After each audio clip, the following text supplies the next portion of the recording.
नमस्कार दोस्तों, मैं डॉक्टर दयानिधि सेवार्थी फिर से आपके समक्ष एक नए मुद्दे पर विषय पर बात करने के लिए उपस्थित हूँ।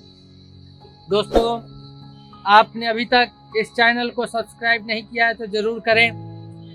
बेल आइकन भी दबाएं कि जिससे कि हमारे वीडियो आपको सीधे प्राप्त हो सके। और विषय अगर अच्छे लग रहे हो तो लाइक सब्सक्राइब तो करें ही करें, इसे शेयर भी करें और नीचे कमेंट में भी आप कुछ सुझाव दे सकते हैं जिस पर जरूरत है उस पर हम बात करेंगे। आज दोस्तों हम बात करने वाले हैं एक विशेष मुद्दा को लेकर के, जिन मुद्दों पर, जिन विषयों पर देश के युवाओं को बहकाया जाता है, भ्रमित किया जाता है, उन्हें भटकाया जाता है।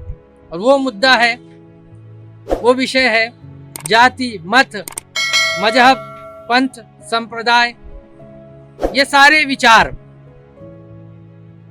दोस्तों, हमें बस एक बात ध्यान रखनी है कि जहां से हमें अच्छी बातें मिले, सनातन मूल्य कहता है, सनातन शब्द में आज बात करना चाहता हूं कि जहां से आपको अच्छी बातें मिले, अच्छा विषय मिले, वहां से उस विषय को ले और जीवन में आगे बढ़ें। क्योंकि हमें आत्मा परमात्मा, हमें गहरे खाई दार्शनिक विचारों में नहीं फंसना है। हमें सबसे पहले ये ध्यान करना है कि हम जहां हैं वहां से यात्रा हम कैसे प्रारंभ करें, हम क्या करें कि शून्य से शिखर की यात्रा, हमारा लक्ष्य हमें मिल जाए।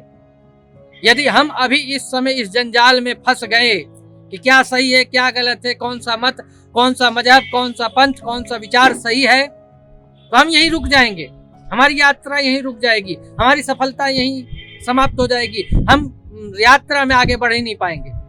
तो दोस्तों, हमें जरूरी है, आज के युवाओं को जरूरी है कि एक लक्ष्य बना करके उस लक्ष्य की ओर आगे बढ़ें। उस लक्ष्य को प्राप्त करने के लिए कई सारी जो असफलताएं, सफलताएं, उतार चढ़ाव सारी आनी है, उनको ध्यान न देते हुए आगे बढ़ना है।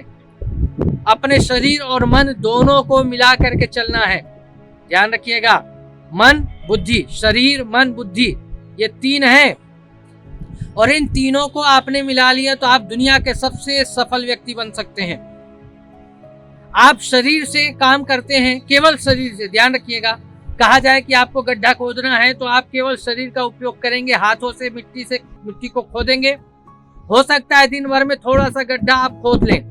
अगर बारिश का समय है, जमीन गीली है, मिट्टी गीली है तो ज्यादा गड्ढा खोद सकते हैं। लेकिन थोड़ा आप ऊपर उठते हैं और बुद्धि का प्रयोग करते हैं, मशीन बनाते हैं, कोई साधन लेते हैं तो गड्ढा ज्यादा हम खोद सकते हैं।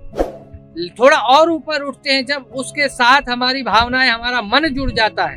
ध्यान रखिए, शरीर, बुद्धि और मन, जब ये तीनों जुड़ गए तो आपने किसी समाज के लिए, किसी राष्ट्र के लिए जो अच्छे कार्य हैं उसमें आपने अपना दिमाग लगाया और बड़े से बड़े गड्ढे को खोदते हुए एक माझी, जिसने थोड़े से साधन के साथ पहाड़ को भी चीर करके वो रास्ता बना देता है। कई ऐसे योद्धाओं के बारे में आपने सुना जिन्होंने नहर से पानी, जो अपने गांव में नहीं है तो नदियों से खोद खोद करके अकेले मेहनत करके वहां तक पानी ले आते हैं। भागीरथ, जिसने गंगा को उतार दिया धरती पर। तो अकेले कार्य कर सकते हैं, लक्ष्य को प्राप्त कर सकते हैं, लेकिन बशर्ते शरीर, बुद्धि और मन तीनों चीजें लगानी है। एक माँ खाना बनाती है और वही खाना बनाती है, वही शरीर का मेहनत करती है, वही मन लगाती है, वही बुद्धि लगाती है और अच्छे अच्छे पकवान बनाती है। लेकिन जो अतिथि आता है उसे बना करके खिलाती है। लेकिन वही रात में कोई अगर बेटा बेटी कहीं से थके हारे आते हैं तो उसमें भावनाएं जोड़ देती है, तो उस खाने में स्वाद आ जाता है। और कहते हैं ना कि माँ के हाथ की रोटी बहुत याद आती है। एक कलाकार, अगर शरीर से ही सब कलाकार बन जाते तो सारे देश में लोग कलाकार बने घूमते, शहनाई वादक, तबला वादक, चित्रकार, पेंटर सब बन जाते। लेकिन ऐसा नहीं है। बुद्धि भी लगाने से भी कुछ नहीं होता है, शरीर भी है, बुद्धि भी है, लगाया क्या सब लोग बन गए? नहीं। तो मन चाहिए, भावना चाहिए, और जहां शरीर, बुद्धि और मन तीनों मिलते हैं वही तो प्रतिभा निखर के आती है। तो युवाओं से निवेदन है कि आप अपनी प्रतिभा को निखारने में समय लगाएं, आप अपने लक्ष्य को प्राप्त करने में समय लगाएं, न कि इन बहकावों में आकर के फंसे रहें। जिस समय पूरा देश परेशान होता है उस समय ये अपने पिटारे बांध करके बैठ जाते हैं। जो आपको बहकाने वाले लोग हैं। जब बात आती है तो सब अपनी अपनी अच्छाइयाँ गिनाने लगते हैं। हमें किसी और ध्यान नहीं देना है, कौन अच्छा है कौन बुरा, हमें उससे मतलब नहीं है।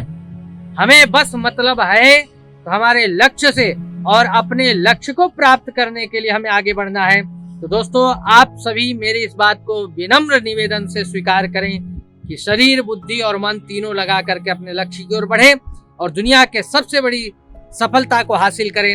मैं यही शुभकामनाओं के साथ, यही आशा विश्वास के साथ आपसे विदा लेता हूं कि आप मेरी बातों को सुने, आपने अंत तक सुना। आप सभी का धन्यवाद। इस विषय को लाइक, सब्सक्राइब, वीडियो को करें, चैनल को करें और अधिक से अधिक शेयर करते हुए इस विचार को आगे बढ़ाएं।